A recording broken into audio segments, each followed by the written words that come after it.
IFM, the Intergroup for Myeloma Scientific Society of Myeloma in France, has launched an attempt to keep the melphalan-prednisone backbone into sort of new triplet combinations where the proteasome inhibition by bortezomib will be replaced by carfilzomib. The reason for that being that we wanted to give more prolonged treatment, and we know it's feasible for carfilzomib, but not for bortezomib. We also know it's feasible for carfilzomib in non-transplant eligible patients, and we know it's feasible even for patient age above 75 and possibly above 80. So we wanted to run this KMP, carfilzomib melphalan-prednisone study, sort of 9 cycles of induction that has already been presented and has already been published.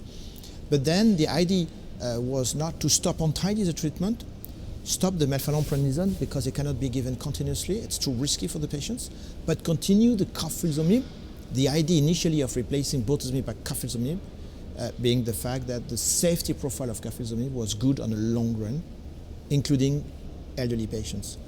So we validated through this carfilzomib maintenance 1-year study, which is the second part of the KMP case study IFM 2012-03.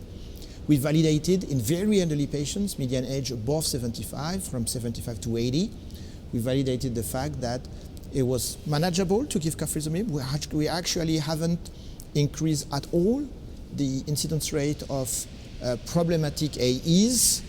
The carfilzomib was given weekly, which was very convenient to patients, at 36 milligrams per meter square in the maintenance part.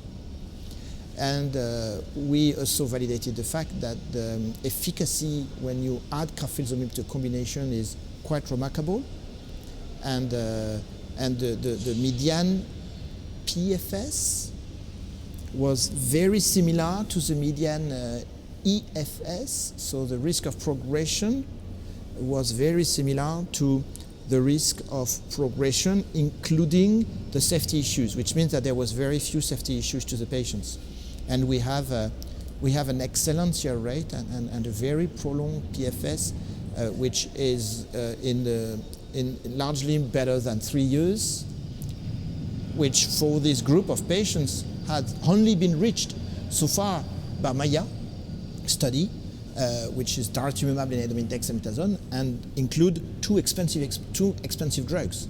Here with KMP, we only have one expensive drug. So I know that in the context of the US system, it's kind of not necessarily a very interesting triplet-based regimen, but in the context of a non-US system, where cost is one of the most important aspects of deciding which regimen should be picked or not, on top of efficacy and safety, but also cost, this regimen appears to be extremely appealing, extremely interesting.